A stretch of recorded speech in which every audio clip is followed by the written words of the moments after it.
Hi there. It's time to get started on our new lesson. So, this next unit is all about healthcare organization and administration. So, if you remember from our domains that we just tested over, this one is a lot about the record keeping, the budgeting and supply ordering, a lot of those details about running an athletic training room and why it's important, and those kind of things that really, really matter for how to start a program, especially from scratch. So let's get into what all this means for us. So, a lot of times you have to have a strategic plan.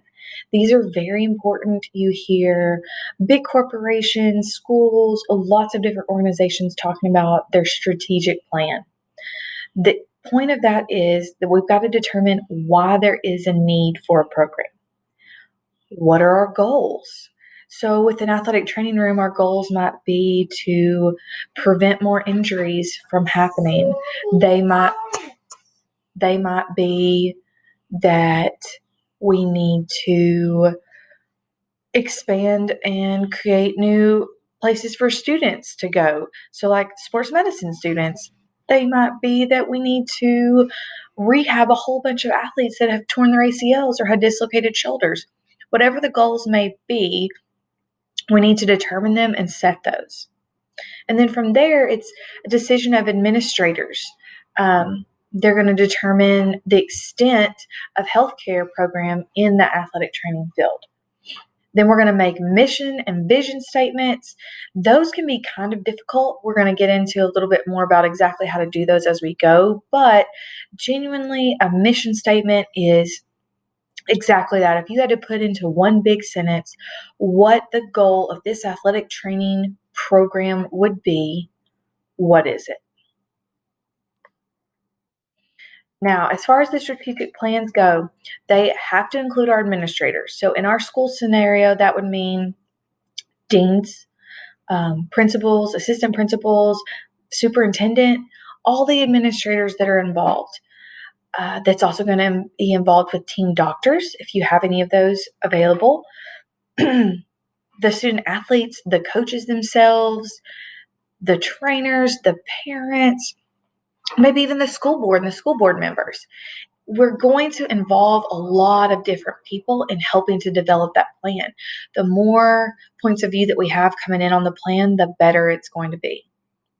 Now, as far as this goes, there is a thing called a SWOT analysis, and that's going to be an ongoing process that reviews the strengths, the weaknesses, the opportunities, and the threats to your program.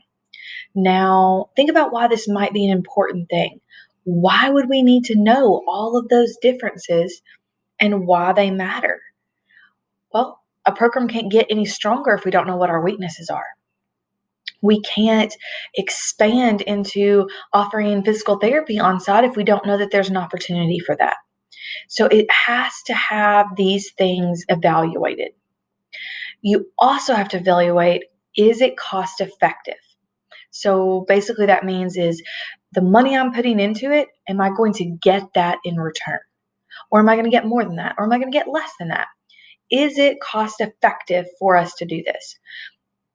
Most of the time, a sports medicine program or an athletic training program costs more in the startup because it's a lot of equipment, it's the personnel, but then we start saving the school money, we start saving the students money, we start saving all these people money because we're able to take care of so much in-house. Now, that in itself is usually enough, but it's going to take a few years to kind of pay that out. Now, policies and procedures. The best way to think about this is to think about the student handbook that you have that we have to look at and sign and all that every year. That is full of policies and procedures for everything from absences and tardies to grading. There's one for you, there's stuff for me, there's stuff about our parents, and then there's also stuff about what will happen if. What will happen if there's bad weather? What will happen if there is a threat on campus? Then there is, how do we make these ourselves? How do we create our own policy and procedures? Okay. Now, the biggest thing here is that they have to be clear. There can't be any second guessing what they mean. So we have to read it, and you have to read it the exact same way that I would read it, and we have to interpret it the same way. Okay? So it can't be ambiguous at all. So with that being said, that becomes where it's difficult. Is, can we write it in such a way that everyone that reads it is going to understand it? The rules need to be basic. They need to be straight to the point without much elaboration. Now, as far as our procedures go, they're going to be more elaborate. They're going to describe a step-by-step process on what we do. So a good example right now with everything going on are COVID exposures. There's a very specific procedure that has to be followed every time that someone tests positive, that we suspect someone might be positive, or you've encountered someone that's positive. There are certain people that have to be notified. There are certain steps that have to be taken. They must be done in a certain order, in a certain way. So ultimately, we have to follow those things. Okay, so once it comes to, we've got our policy and procedures done, we have all that set up, now we need to think about some specific issues that we might face with setting up athletic training programs. So what is the scope of our program? Which basically means, who are we going to serve? So if we're in our school scenario, we're taking care of athletes, right? So the athlete, to what extent and what services are going to be rendered, which basically just means, what are we going to do for them? We're going to provide muscle injury, rehab, prevention, evaluation, some bony stuff, but essentially it's musculoskeletal. So that means muscles, bones, ligaments, those kind of things. The institution, okay? So who else can be served? And educationally, what are the legal aspects? So if we had an athletic training room program, could a teacher come in and us take care of them? So that would be a question that would have to be answered. Is that legally appropriate? Is that medically appropriate? So those questions have to be answered. And then outside the group and community, could there be any other legal issues? So you have to analyze all of these aspects. So once we decide, okay, we're going to provide healthcare services. So are these only for our facility personnel? We're covering sports, right? Facilities and sports. Are we going to cover the other team too? Are we going to take care of if someone goes down in the stands? Are we going to take care of the refs? Okay, so you've got to think about those aspects. How are we going to write that into our program? Also, we have to set up treatments, rehab, and game and practice coverage. So imagine at our school that we're only one person. What are we going to do? How are we going to cover all those things? How are we going to set up our time schedule? Who gets the most priority? Is a game more important than a practice? Is football more important than volleyball? We have to make those decisions. And then as far as the actual sport themselves, going a little bit more into that, is someone going to be at all practices and games? What if there is only one person? Where are they going to be? We need to be able to justify why we made those decisions. Okay. Also, if there's more than one, then how are you going to divide it up? Who's going to cover which sports? Are they going to be with them all the time? Will you all work together at any point? Coverage is a big, big, big aspect that we need to think very hard on. And we need to think about all scenarios, whether there's one or whether there's 5 athletic trainers. We have to figure out what the coverage would be based on both types of scenarios. Now, one of the big things, and gosh, this is so big right now, and I know you guys are tired of hearing it, but with COVID, we deal a whole lot with sanitation and hygiene, right? Hand sanitizer everywhere. Wash your hands. I wipe down the tables every time between every class.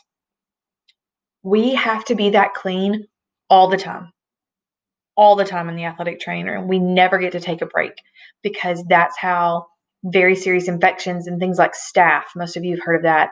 That's how that is transmitted. It's through bad hygiene and sanitation. So if we're in an athletic training room, we're in a clinic, there have to be rules on how we clean, what we clean with, how often we clean, and it needs to be posted. I found that if it's posted, you're more likely also to not forget to do it. So you also have to follow rules set by OSHA. They set the standards on if there's a chemical spill, if there's an accident on site. So we always have to follow OSHA guidelines and we refer back to them. We'll look at a few specific ones of these next class. But I want you to recognize the name OSHA, and then it has to do with safety and policy set forth as far as safety goes for our employees. So some examples. This is a big one. No cleats in the training room. Cleats carry in all kinds of dirt and stuff. They are introducing all kinds of nasty into a training room. They also can puncture holes in tables. So that would then be another place that infection could gather. Shoes should not be on treatment tables. Yet again, dirty. They're passing germs onto something else that someone may be laying on. A lot of places, if showers are available, they request that students shower before treatment. Clean all the sweat, all the nasty off of you, come in with a clean body, less likely to dirty up the training room. No roughhousing, no profanity. If you're roughhousing, you're more likely to get injured. Almost every weight room accident I've ever taken care of is because kids were roughhousing. And then no food or tobacco of any kind. Food brings in ants and cockroaches, and those carry diseases, and that's disgusting. And then any kind of tobacco at all, that's dangerous, period. You're all under 18. It doesn't really matter. It's gross. Don't do it. Also, then we need to look at whose responsibility is it to clean? What kinds of things is the janitor going to do versus what kind of things am I going to do? Or what kind of things could a student athletic trainer do? We have to split it up. Typically, you think about the custodian or the janitor sweeping floors, sinks, mopping, emptying the trash.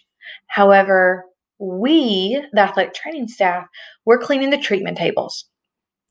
Technically, they should be done between every single patient that comes in. Clean them down. If you have things like whirlpools, like those big cold tubs, those should be cleaned in between use. If you have things like STEM units or ultrasound, not the baby seeing kind, but other ultrasound, those modalities that we've discussed, those should be being wiped down between every single use. Rehab equipment, foam rollers, weights, bands, all that stuff, it should be being washed.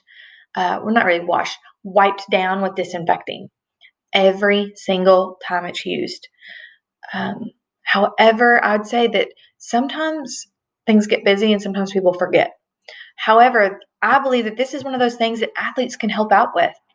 If I tell you that you can go do your rehab by yourself, you should be able to wipe it down by yourself when you're done. That way I can help somebody else. So it should be a kind of a give and take as far as the cleaning goes, especially in high school training rooms. Now, when we're still talking about keeping things clean, it's going to be a little bit different when you get into like bigger areas, like a gym floor. Obviously, the custodian's going to still empty the trash. They're going to sweep, do floors. But think about things like the showers or the water fountains, which right now we don't even get to use the water fountains to help stop spreading germs. So just think about cleaning those. With wrestling, which they use gyms a lot, think about the mats that they're on. They're supposed to be cleaned all the time because wrestling carries a really high level of skin infections, staph, MRSA, impetigo, ringworm, all kinds of stuff. And those just get spread from body to body onto the mat, onto the next person. Now, as far as your equipment goes, the better your equipment fits you, the better, or not better, the less likely you are to have some of these same issues because you're going to be kept safe inside your equipment.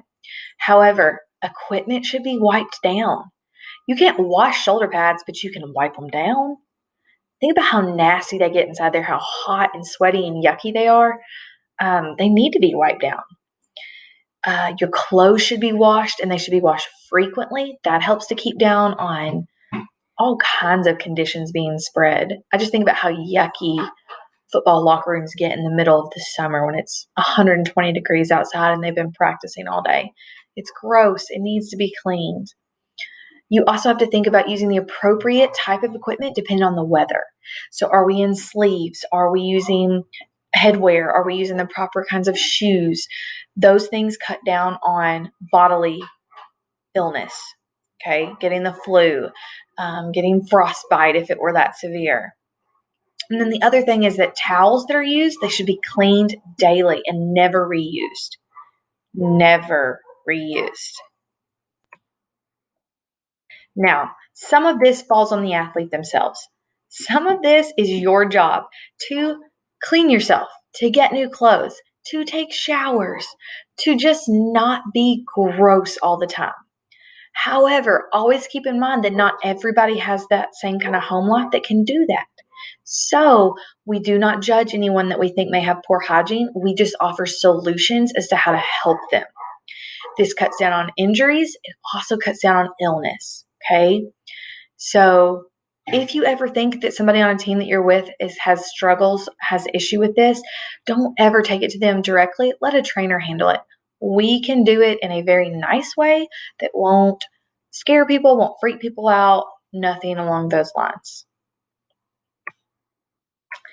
Also, water bottles. You need to have your own water bottle, or the water bottles need to be cleaned every single day. Yet again, with COVID precautions right now, there's not supposed to be any sharing of water bottles. So that shouldn't be an issue. But they need to be cleaned. If someone is sick, even if it's just a runny nose, like not the kind of sick that maybe I could give to you, but even if I'm just like a little snotty, maybe I think it's allergies, I should have my own water bottle. I shouldn't be sharing it with you. Shouldn't be sharing anything with you. By doing that, I've taken one further step to make sure if what I have is contagious, it's not being spread to anyone else.